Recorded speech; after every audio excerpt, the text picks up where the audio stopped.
Hi there, I'm Andrew McComb and welcome to Outlier. In this week's episode, I'm in the beautiful Hakuba, Japan, where I'm going to be speaking to Quentin Nolan. He's the owner of Liquid Snow Tours and he's the co-owner of the Hakuba Hotel Group.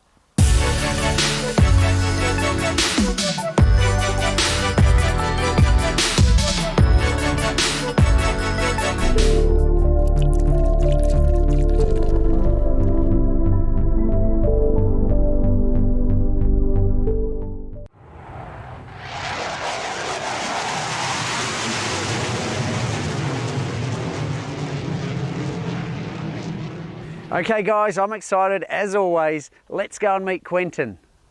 Quentin Nolan, welcome to Outlier. Thank you, Andrew. Nice to be here. Talking of here, mate, where are we? What a spectacular backdrop. Mate, we're in Hakuba, Japan, in the site where they had the 1998 Olympics. So they had the ski jumping here, they had a few downhill events, and then they had other events in the Olympics were kind of scattered around different ski resorts through Nagano. And how did you come to be here? So, mate, the first time I came over here, it was actually sort of just out of interest in Japan. I hadn't been here before. And I put together a tour group and ended up bringing over 40 people. So I was 21 at the time, I was their tour guide, and yeah, sort of used that as a way to go skiing myself. So it was pretty... So where were you based before that? You're in Sydney, are you? I'm in Sydney, yeah. So we'd been in Sydney and I'd just recently started my business organising ski and snowboard trips with a mate out of Sydney. So we'd get a bus on a Friday night and drive down to Jindabyne, stay in the snow for 2 days. Each day go up and down to the mountains, take them out for a drink on the Saturday night, then come back the Sunday night so, you know, everyone could go back to uni or backpackers or whatever it was. So after you'd done that for how long, you then migrated over here? So after our first season. Yeah. So yeah. So we brought our first trip over here, would have been 2006, and that was the group of 40. And then the next year, we actually booked out a lodge for the whole season, and I based myself over here, and I'd go in, pick up a group from Tokyo every Saturday night, come back to Hakuba, stay in Hakuba for a week, then take them down to Tokyo again for a couple of nights out kind of discovering the city, and then pick up another group. So it was a pretty good time. It was a great time. As a 21-year-old would have been fantastic, oh, wouldn't it? for sure. So is it true that you came over here sight unseen and you were the tour guide? Yeah, I was. Yeah, it's a bit daunting to think now that that's the way I did it. But as a 21-year-old, I guess you just don't have any fear, and there's not really much to lose. So I mean, everything was booked. I just hadn't been here before. So when I picked up the group, I was pretty open about it all. I was like, hey guys, this is my first time in Japan too. Let's have a bit of fun together. And I've actually got some of those guys that came on the very first trip are back here, like still to this year. I was having a drink with two of the boys last night. Yeah. So 7 hotels. You're going to be doing about 8,000 tours, not just in Japan, like you also do New Zealand, yep. South America, Canada, Europe, is it? Or? Yeah, I mean, Japan's our main business, and Japan's where we're very focused. But we do take a number of people over to New Zealand, Canada, the US, and a few to South America. I'm actually just in the stages of opening an office in Queenstown, so that we can, also get some more Kiwis coming over to Japan as well. Fantastic. So just tell me, obviously that's going to take a lot of power, so you're going to take a lot of trust in other people helping you in the process.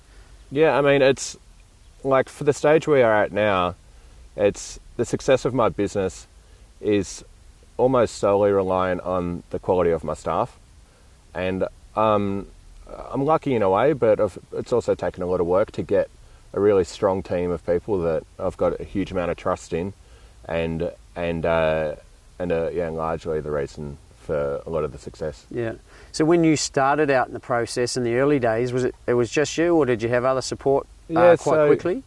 So initially it was just myself, and then I brought on my first employee, Moira, a Scottish girl, legend of a chick, and she helped me start things up, and she came over here that first season. We had the lodge in Hakuba that we'd booked, and she was based over here for that winter. And then following that winter, that's when we started kind of growing a fair bit more. And now I'd say, so in Liquid Snow Tours full time we've got 12 people, and then over here in the winter season with Hakuba Hotel Group and some of my other businesses here, there's about 150 or so people here working for the season. Wow. So let's go back to the start, right? You come over, you bring a group of 40 people. You hired a lodge, did you, first time round? Yeah, so we booked it. The first time round was we booked a lodge. We booked that out for the week. Had the whole property, chartered a bus. This is all doing it by myself, kind of with no Japanese, and there wasn't too much English over here at the time. I came over. I intended on coming over a week before, so I could just kind of suss out the area and get to know everything. But as it turned out, I was only over here a few days before, so I came straight up to Huckabee, met a few of the guys here, went snowboarding for a day, then went back to Tokyo and picked them up. And luckily, you know, when we came up, the snow was amazing. I think there was about 15 metres of snow that year, and so everyone was just kind of blown away. 15 metres. Yeah, and at that time there weren't many Westerners here at all, so slopes was super quiet. And pretty much had the whole thing to ourselves. So it was just amazing. So as a business, that must be an amazing opportunity. You're in it's obviously a very developed, well, I shouldn't say developed, a grown area now, but 10, 15 years ago, it was a real outlier, wasn't it? Oh, 100%. So the reason I actually chose Huckabee was partly for that reason as well, because at the time, there are a few much bigger ski companies taking people up to Niseko. Niseko had kind of just come on the radar. There was a bit of property development and different things going on up there. And when I was doing my research in Japan in the different ski areas, I kind of came across Hakuba. And I was like, well, this is the site that had the 98 Olympics. The mountains here are much bigger. There's 9 resorts in the valley, and you're closer to Tokyo. So it saved an extra flight and a whole bunch of travel. So we were able to do the trip over here for a better price than we could to Niseko to start off with. And I wanted to give people a more Japanese experience, not go somewhere that's already got a whole bunch of Aussies coming over. And I mean, Huckabee, with its size, has definitely got more and more popular, not just with Australians, but internationally. But I still think, like, when people come to the valley here, there's a huge amount of charm, and it's still the local Japanese businesses and all the local operators that are really getting a lot of benefit of that. And it's still kind of a traditional part of Japan. It's not something that's been overrun by any means. No, you can definitely see that. It's very quaint, is probably a good way to put it. It's very much within the environment. It's not like a Queenstown that I feel has been built out. For sure. It's definitely, they're doing it tastefully, aren't they? Yeah, they are. And I think, so like the local town office or the government here has kind of seen what's happened in Niseko, where back in the day they didn't have too many building restrictions. So people were coming in and just like putting up whatever they wanted without any kind of code for colouring or size or anything like that. And so Huckabee's definitely taken a more conservative approach to building, and probably not the properties here that like the new builds aren't to the same height as what you'd find in some other areas of Japan. And I think that's what kind of maintains the village vibe and and the authenticity in a way. I think that's the key word there, is authenticity. It feels like you're actually becoming part of Japanese culture at the same time, aren't you? You're not feeling like in the Western world. It's still very much Japanese culture. Yeah, 100%. And the village here in Hakuba, there's a few main areas people stay. So there's Ecoland, which is just a beautiful, quaint little street that's got a number of bars, restaurants, cafes and shops on it. And then there's the Hippo Village here, which is kind of I guess it's the original sort of township and village. It's right near the gondola. And then up in the Wadano forest area is a beautiful part of town, and it's where a lot more of the kind of high-end properties are. So with Huckabee being quite spread out, that development hasn't been concentrated in one small zone. So whilst this last year there was probably 150 or 200 new chalets built, you don't really notice it as much because it's blended in amongst the woods and amongst the trees. And and it doesn't have that same impact that it does some in other ways. So obviously it's grown over the years. It's now world famous as a ski region, and rightfully so. I mean, look at the amazing backdrop behind us. The snow qualities are profound compared to what I'm used to in, say, New Zealand. And I know New Zealand's a famous ski region. For sure. But this, snow-wise, just takes it to a new level, doesn't it? Yeah, it does. I mean, Japan, I think, has the best snow in the world, and it's just the amount of snow each year. This is actually a low snow year this year, but all our guests that have been coming over have been absolutely stoked with the snow that they've got.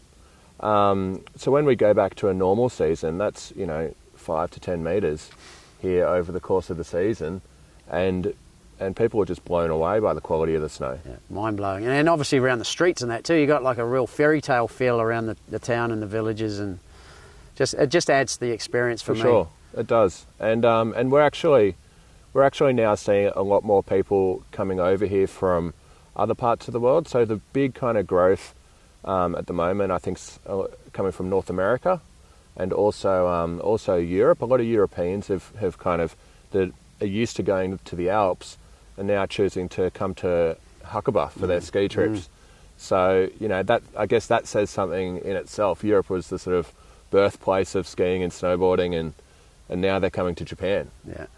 Well, I just think back 10 years ago when you're a 21-year-old, or a bit further back than 10 years, but what an opportunity. You're on it's like the crest of a wave, right? That's just beginning. For sure. You've got, you come over, you've got a lodge, but then that started to grow quite quickly for you, didn't it, over here? Yeah, it did. So, I mean, I guess when I came over here, before that I was doing the kind of bus tours in Australia, and I was doing we did a couple of trips over to NZ and a bit here and there. But when I came here and I saw how special the valley was, I really decided to focus on Japan. So I kind of stopped doing a lot of the other things and really concentrated on Japan.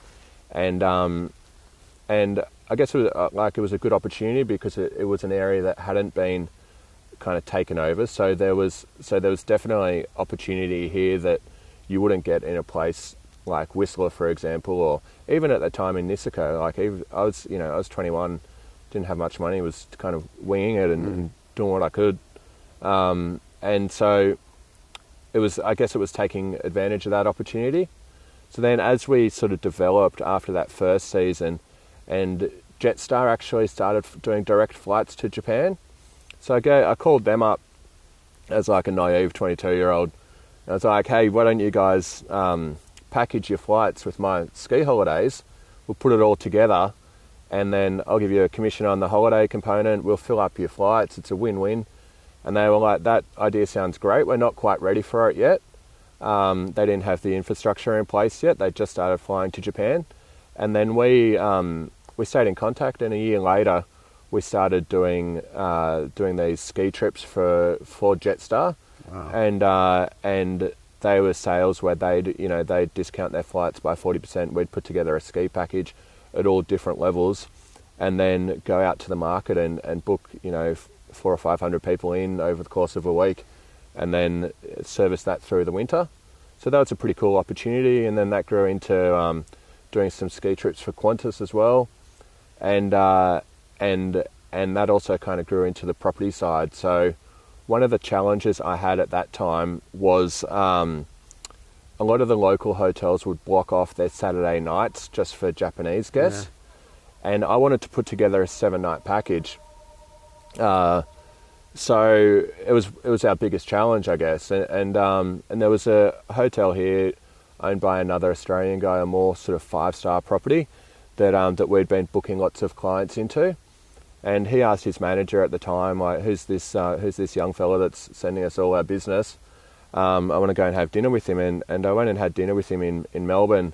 We met up at the Water Rat Hotel for a beer, then went and had some Japanese food, quite appropriately. And it was then at dinner that we got talking, and I was telling Adrian that my biggest issue with that, like bringing clients over here. And he was like, well, one of the local real estates has been offering me quite a big hotel in the middle of Hippo. It's got 37 rooms. He's like, do you want to go partnership in that one? And I was like, yep, 100%, mate. And and we've been business partners ever since. So that business is called Hakuba Hotel Group. Yeah. And we've got about 7 hotels in Huckabee. We've also got a few in Miyoko, and now looking at some more sort of development over here as well. Yeah, and I guess the other part of that is you've got, when you picked me up this morning, you've got to have places for your staff too, don't you? Yeah, I do. Yeah, I mean, staffing's probably one of the biggest challenges. With it being so seasonal, and Australians can only get, the maximum is kind of 2 seasons over here with the working holiday visa. So it's one of our biggest challenges is getting new staff each year. And with that, like, we'll start in December and then go straight into some of the busiest times of the season.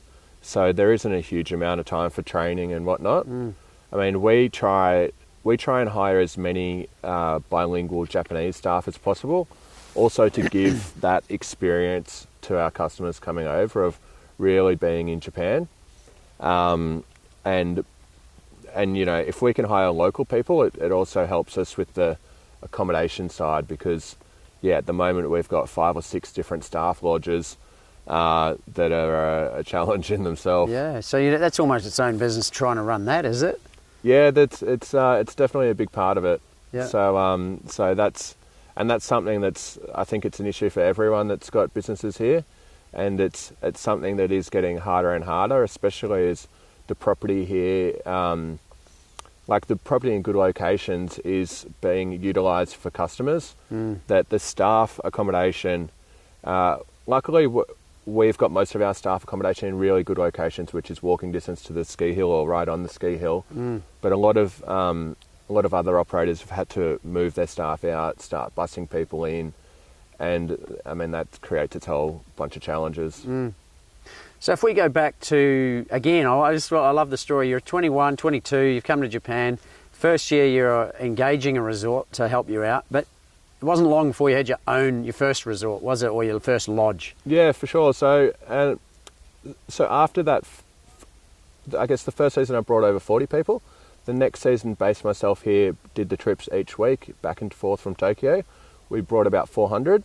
And then it was the following season, so it was at the end of that season that one of my friends, one of my local friends, a really nice Japanese lady who had helped me out through that season with a lot of the local things over here, she made me aware of a lodge which was coming up for sale, and it was actually used to be owned by the biggest milk and cheese company in Japan. It's called Snow Brand, quite appropriately, and they sponsored the ski jumpers for the Nagano Olympics.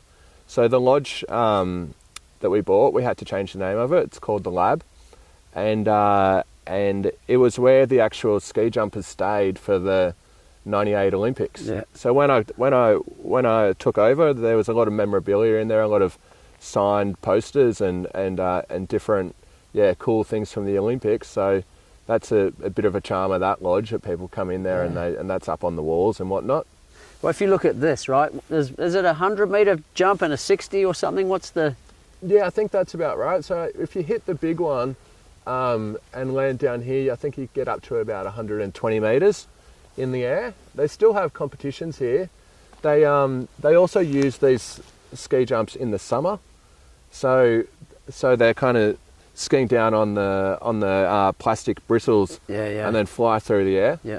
It's pretty gnarly. You wouldn't want to fall. Well, that's what I'm getting at. So you had this unique lodge with this. You know, it takes a different mindset to do something like this, doesn't it? So they're all in there. So the energy of the place was vibing before you even took it over. And these guys actually, the story of that place is that they went over to Austria and they stayed in this beautiful lodge over there. And back at that time, it was when the economy in Japan was booming. Everyone had lots of money. And so they brought over the architect from Austria that built that lodge and imported all the materials from Austria. So whilst the lodge is about 45 years old, I literally haven't had to do a thing to it. It's in mint condition, and it's one of the, I mean, I might be a bit biased, but I think it's one of the best buildings in town. Yeah. Fantastic. And then, so from there it progresses to, what, you bought another lodge, or you just got more people first, or how did it work? I mean, so from there, that's when I met Adrian, and we got in partnership, and then we bought the Hakuba Springs Hotel, which is kind of 37 rooms, middle of town, really nice onsen, close to the ski fields. It's a great property, and we've got a restaurant in there, a Japanese restaurant called Sharaku, and then next to that a sports bar called Jack's Sports Bar. And so that was the next one, and then from there more and more opportunities came up, and the business was growing. We got another property which is ski in, ski out on the Hippo slopes called the Maryland Hotel. It's got a really nice kind of Austrian vibe. It's where they do the night skiing. Kids can go out playing on toboggans out the front, sliding down the hill while mum and dad are drinking a bit of wine by the fireplace. And we've just kind of grown from there. Fantastic. And then you've got such a great story. So you've got the tour side of the story, you've got the hotel side. I know you've got other things we'll talk about in a sec, but so business was growing. So obviously in a growing business, you've got challenges, you've got growth challenges, but also you've got more revenue and you've got decisions to make. So was it a natural progression to continue to buy property to service the tours, or did you have to, at the same time build more tours, or? Yeah, I mean, it was, I guess in my mind, like I've always been quite business orientated. And in my mind, I was like, well, if we're booking the customers over here, we can put them in our own property. People will drink in our bar, eat in our restaurant.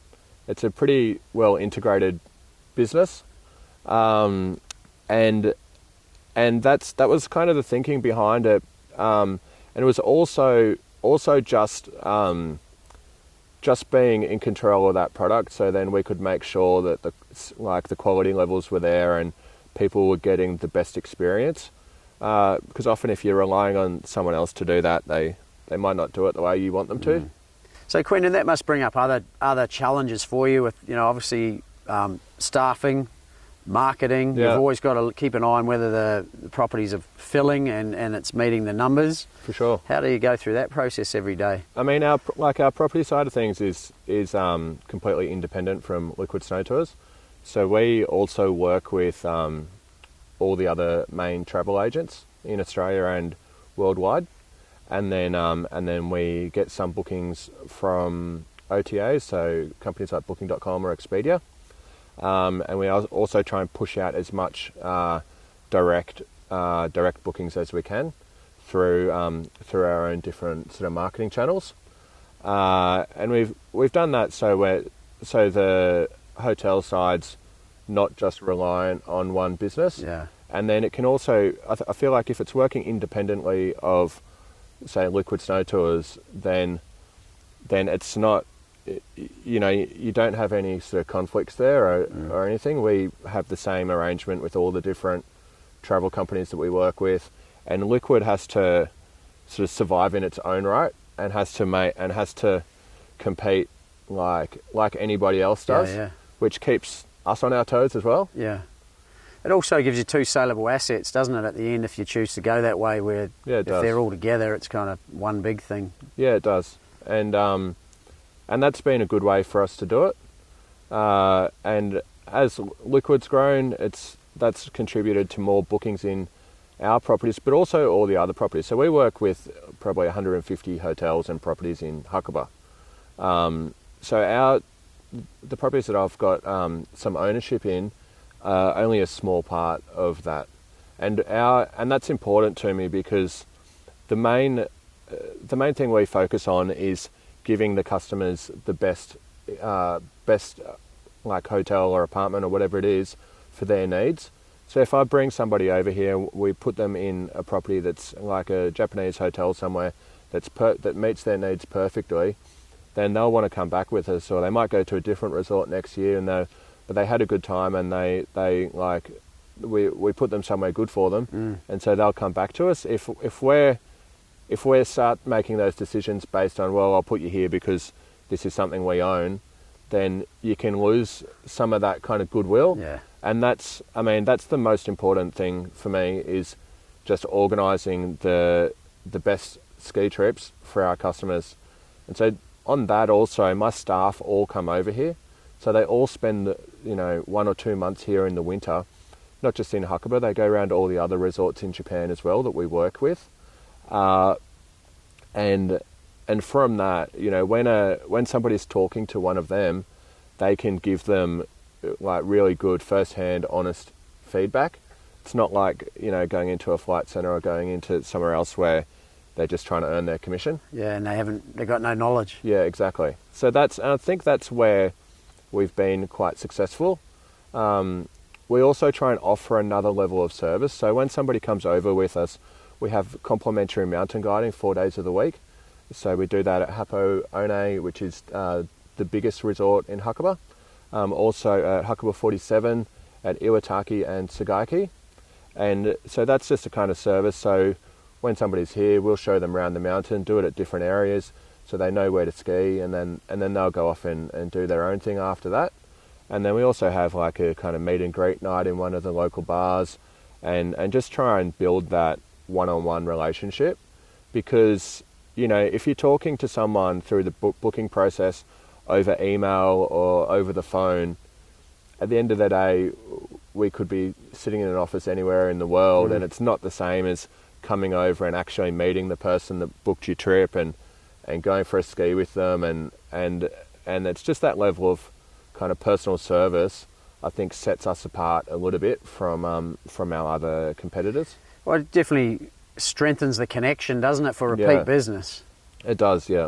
It's like, I used to run golf tours with Golf Getaway, and it was a must that I was there with the clients. Yeah. But when you get to scale at 8,000 people, you can't be there with everyone. No, we can't. You still want to give them a semi-experience like that, don't you? Oh, we do. And we also, by having a base over here, whilst we won't get around and meet absolutely everybody, and not everybody takes up that sort of mountain guiding that we offer, because we've got a base here and we've got an office here, if somebody's over here and they do want to like book a day tour to the Snow Monkeys or extend their trip or do something different, it's very easy for them just to pop in and get that done, rather than dealing with another country in a different time zone. Yeah. And so you mentioned earlier 150 staff. You started as yourself. That's a massive progression in its own right. Do you have a good team of managers around you now that helps you manage those people? Yeah, we do. And that's like 100% critical to that success. So our properties here and our different businesses here mainly have managers that have been here for the last kind of 5 or 6 years, and come back every year because they love it. And we also put a lot of work in kind of maintaining that relationship and making sure that they're happy in their roles, and it's working for everyone. Because if those guys are happy, they're going to do a good job. That's going to reflect on the staff that they're hiring and the staff that they're training. Because it's impossible for me to do all of that. 100%. And how do you do that? How do you keep them happy? Relationships. So we, I think it's just generally treating people the right way, and looking at their circumstances as well, and trying to facilitate what they want to do. So if, for example, one of my key staff at Liquid Snow Tours, she was coming up kind of 5 or 6 years in the job. She wanted to go over to London, so we offered her the opportunity to work remotely from London. She did that for a year, and now she's back as one of the managers in Liquid. And if I hadn't have done that, we would have lost her, and it would have been a big loss, But by being a bit flexible and just kind of facilitating what people want to do for themselves as well in their own journey, has definitely helped that. Keeps them loyal. I guess letting them go skiing keeps them loyal too, doesn't it? Yeah, for sure, 100%. And that's one of the big kind of perks, I guess, or advantages in this job, that in all our staff's contracts, we include a trip over to Japan each year, and we get them over here, take them around the different resorts, and that's the kind of staff that we want to hire as well, people that are passionate about the snow and people that love coming over here. And so what better way to get a job where you can combine it with your 9 to 5. That's perfect. And what about you? Like it's starting to become quite a behemoth what you've got here. Do you have a fair losing control? Oh, not really. I'm pretty good with kind of delegating tasks and trusting other people to do their jobs.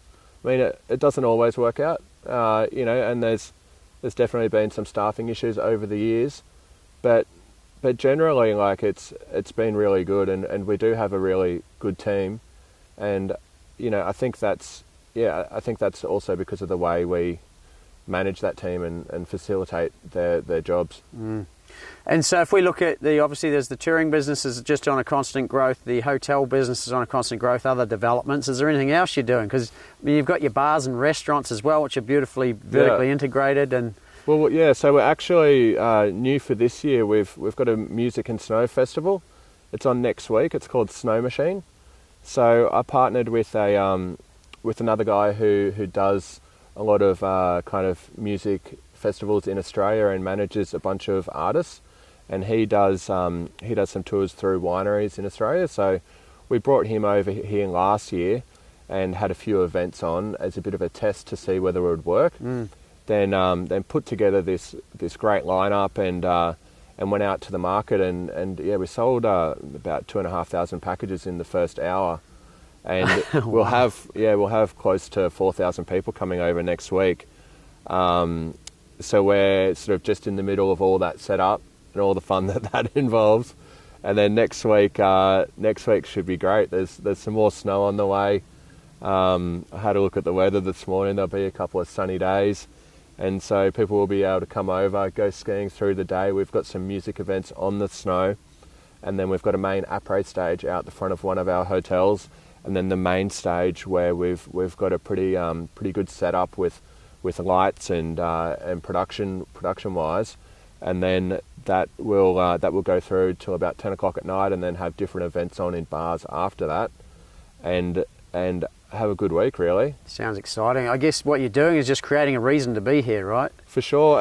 And what we've noticed is over the years, come March, business tends to drop off, and it's not really justified because March can be the best month to be over here.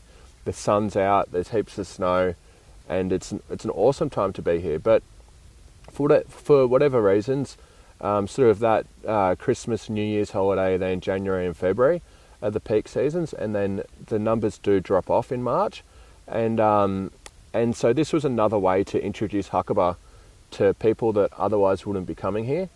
There's I think there's a lot of people that like the snow. They're not super passionate about it, but if they could combine a ski trip with seeing their favourite bands or DJs play, with a group of friends, then what better holiday is that? Well, you also do the cultural stuff too, don't you? It's not all about skiing and snowboarding. For sure.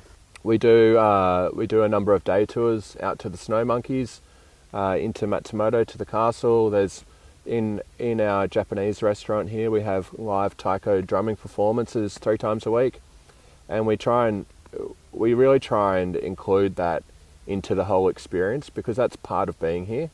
And that's if someone can come over here, they can ski the best snow they've had, have this amazing Japanese cultural experience. It's essentially the same time zone as Australia, 1 or 2 hours difference depending on the time of the year. Go to Tokyo, see one of the craziest cities in the world, and then go back to Australia. Like that's such an amazing holiday that's really unique, and you can't get that in other ski areas around the world, whether it's the US, Canada, or Europe even. One thing on that I found is, but you don't feel out of place there. It's not like you're in a foreign land, even though you are. It's totally safe. It's probably one of the safest countries in the world. It is, but you don't feel like you're, like I've been to Russia before, or Ukraine and that for some sport, and I felt lost. Here, I feel at home. It's got to be one of the safest countries in the world, and there's so much respect here. I think for people bringing their kids here, it's amazing as well. I've got an 18-month-old son, and we're moving over here to Huckabee full time now, and I want to show him how the kind of local culture is here. To give you an example, mate, like I was driving down the road the other day, and kid was at a pedestrian crossing, pressed the button, waited for the green man, walked over the side of the road, turned and bowed to me, turned and bowed to the other car, and then kept walking. Like how good's that Do you know what I mean? Yeah, it sounds like something out of a karate dojo. Yeah, I mean, you know, you'd be lucky to see that in Australia. Yeah, oh, you wouldn't see that. Yeah. You'd probably get the finger. Yeah, exactly. So, I mean, just that level of respect. And I think showing, like, especially showing kids the different culture and that level of respect and how you can do the same job in a different way is really opens their mind. So that's one thing that I'm looking forward to is, sharing that culture with my son and my family. And grow up slightly differently, won't he? Yeah. So what you mentioned before, 4,000 people coming for Snow Machine. The town must love you. You must have some great relationships because of what you're doing. No, we do. So we've had some great support for Snow Machine. So we've been working with the local resorts, for all the local resorts, and then the local town office and the Tourism Commission. And everyone's been super supportive. So this is a time when traditionally business would drop off quite a bit, but we've essentially filled up every bed in Huckabee. And then, the ski schools going to be cranking, all the bus transfers are cranking, ski resorts selling lots of lift tickets, the restaurants are going to be busy. So it's a great opportunity for the area. I mean, we need to manage it the right way so we don't have 4,000 people here running amok. And we've been quite strict in our communication with the people coming over. We've got quite a lot of security. We'll be trying to manage that process as well as we can, whilst also sort of giving as much benefit to the town as we can. So, like what I'm hearing, Quentin, is you got so many tentacles going out there. Would you say that your biggest flow is relationship building in the business, from you personally? I think it is, yeah. I mean, for Snow Machine, for example, I couldn't have done that if I didn't have a good relationship with the CEO of the resorts or a good relationship with the tourism director for Huckabee. And those relationships are something that have been built over the last 14 years. They don't happen overnight. And that also comes back to our property side. So, I think of all the property that we've bought over here, there's probably only one transaction's been like a hotel that was listed on a real estate website. Everything else has come from local connections and word of mouth. And that's how a lot of business is done here. It's not, it's not as out in the open, and it takes those relationships. There's, people won't sell you something if they don't like you. So that's relationships have definitely been key to our success for Hakuba Hotel Group and for Liquid Snow Tours, and and as we move forward with Snow Machine and I'm sure with other opportunities over the years.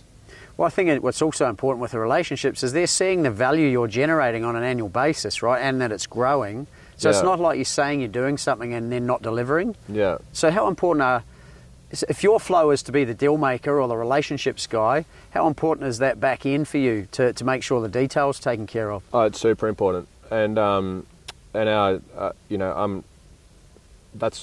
kind of structured my business taking care of that. I'm not a details guy. So I'm not the best person to be booking your ski trip, because I'll miss a few details here and there. But I've got a team that are, so I can recognise my strengths and my weaknesses, and have tried to put in place people that counteract that. So my general manager Ryoko, she's got a huge amount of experience in the Japanese ski industry, and a lot of amazing relationships with all the different resorts and all the different people here. Basically, the team we've put together is, we try and put someone in a role that meets their skill set as well. How do you, like for the young outliers and entrepreneurs that are out there, how do you do that? Is there an assessment process? Is it gut instinct? What's your process? Well, I mean, I think initially you have to do everything yourself, and that's the only way you can really learn about it.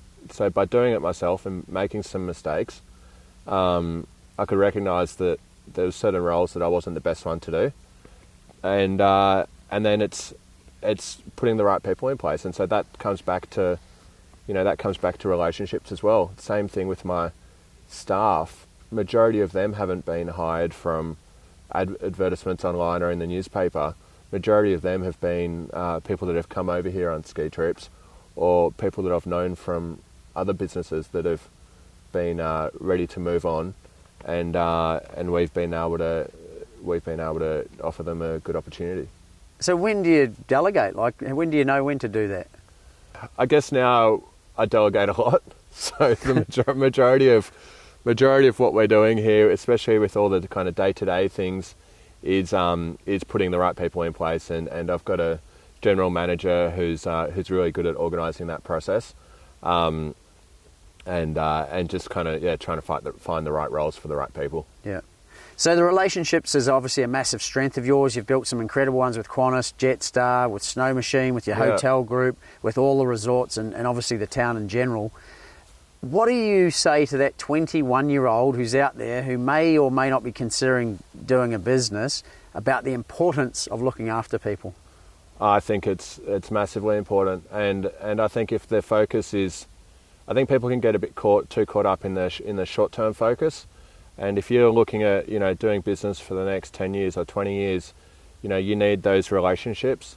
It's not something that you can go, well, like if I cut a corner here or do something that, something against what I'd said I would, you won't be able to maintain those relationships, and your business will go downhill very quickly.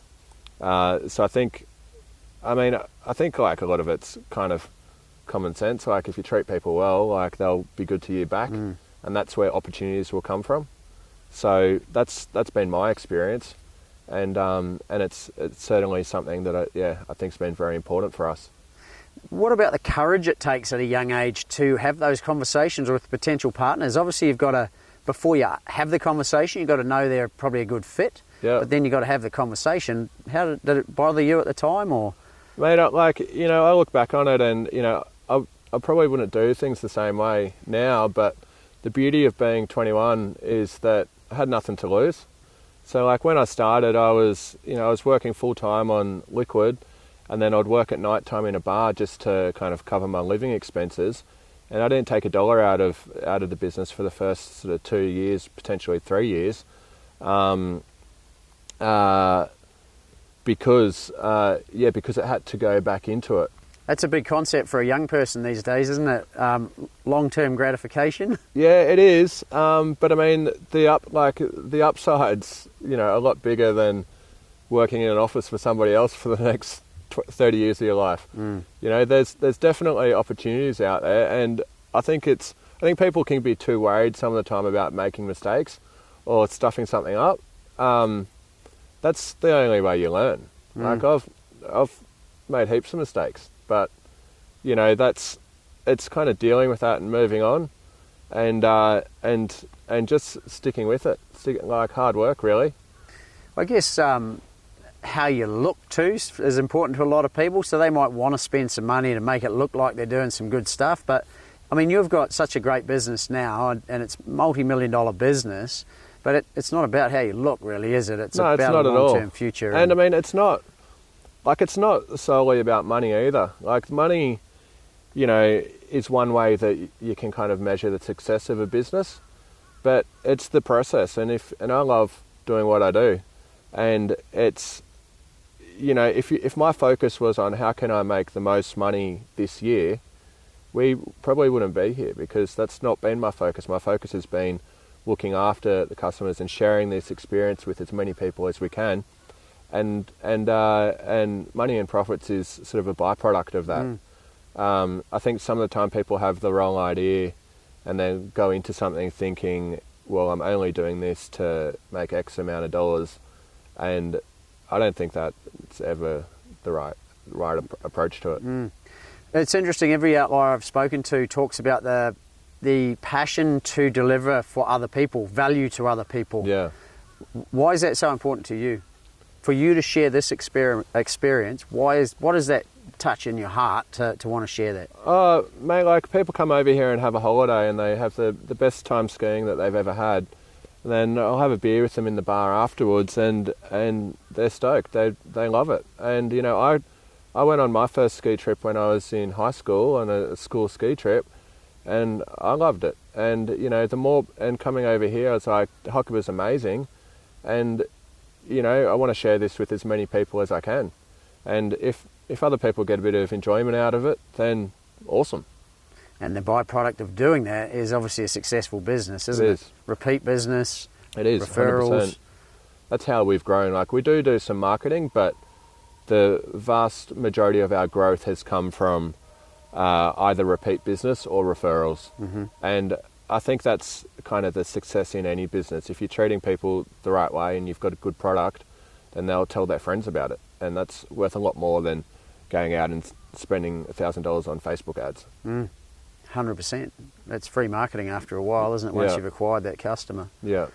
So when you first started, what was your vision? Was it just to go skiing and take a few people, or, you know, did you ever believe it would be where it is today? I didn't think it would be where it is today. I mean, initially it was a way to... I was always very business orientated, and I always knew I wanted to run my own business. What does that look like? Like, what is, for someone who's maybe wants to do the same or isn't sure what that means, what would that mean to you? To be business oriented. I mean, I'd always had that bone in my body, and, like, you know, even as a high school student, like, you know, when I was 12, I was trying to make some money washing people's cars and just do different things around the community, and you know, buy and sell things in high school, and to make $1 and learn some things as well. I guess for me, being business orientated more meant just having control of my destiny and not relying on a boss or somebody else. And I don't know if I'd be a very good employee. I've never really been one. I was an employee for 6 months. And you don't take instruction well, eh? Me neither. I prefer to give the instruction. But you know, a lot of people would say that as well. But it's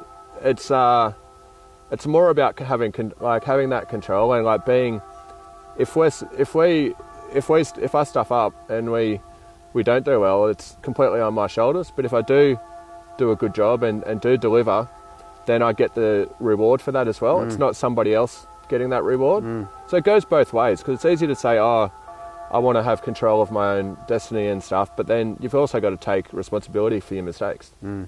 Which, how easy is that to do for a young fella growing up?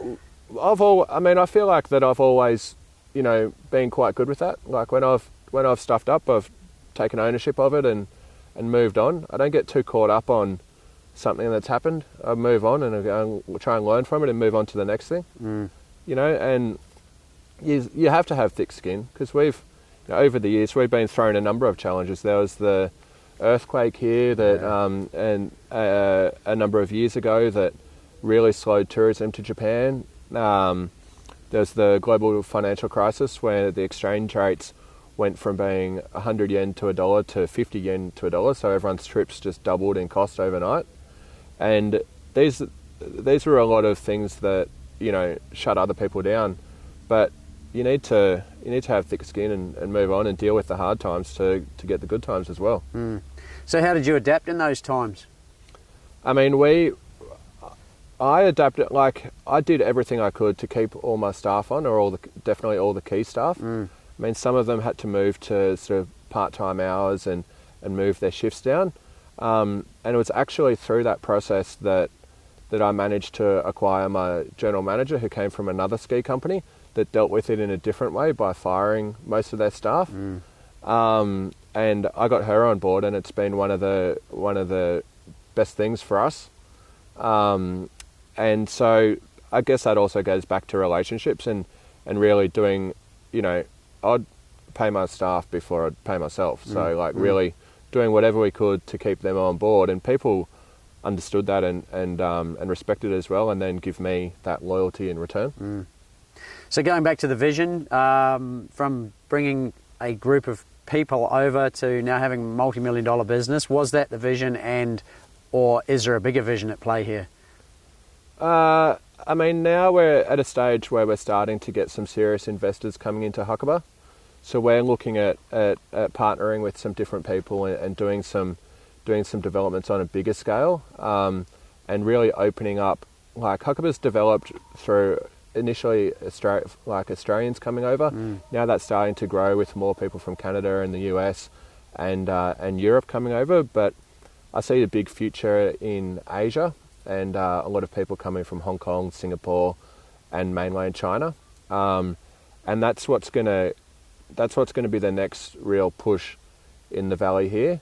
So we're looking at partnering with some people that can help deliver that on a bigger scale, that have a high level of expertise in sort of 5-star hotels around the world, and then at one stage, moving on and doing something different. So what's the exit strategy? Mate, I think I've got another 5 or 10 years here, and then we'll see what happens. We'll see how it develops and see what the opportunities are. Then who knows what's next? I've got a lot of interest in different areas, so we'll see how we go. Is your gut starting to feel other things, or is it still focused on the development you've just talked about? Or I'm at the moment, I see the next 5 years as being a really big kind of 5 years, and the most important of the sort of journey. And I'm super focused on that and super pumped about that. And then following on from that might be a good time to sort of sell up some of the assets and move on to something different. Mm-hmm. What gets you up in the morning? Mate, I'd just the passion of the business, really, and I love it. And I come in and can kind of share that with other people. When try and get out on the hill as much as I can, and sort of take advantage of the spot that we're at, and just having that control of that business as well. Is work-life balance important to you, in that fact that you do get to go for a ride, you get to hang with the family as well? It is for sure. There's been a lot of work, but now with my young son and my wife that'll be over here, it'll be a great opportunity that we can, I'm not restricted to just being in an office at certain hours of the day. Yeah. And if you look back at the 21-year-old or even earlier, and you want to help the young outliers that are out there, the entrepreneurs, if you had a couple of key points, you mentioned earlier relationships as paramount for you, but is there a process they can follow, or is it more of a natural guidance system within themselves, or what would you suggest to them? I mean, I think it's being passionate about something to start off with, following that passion, and then trial and error. Like starting something off, if it doesn't work, move on. Don't worry about it. Like, it's not the end of the world. And but also persistence. Like there's, you've got to go through those hard times to get the good times. And you're not going to make $1 million in your first year. So you've got to be a bit realistic. I feel like some of the time now people aren't as realistic. They want it now. They want it, like everything's instant kind of gratification, but it takes time. Yeah. And you've got to have that commitment and that, and yeah.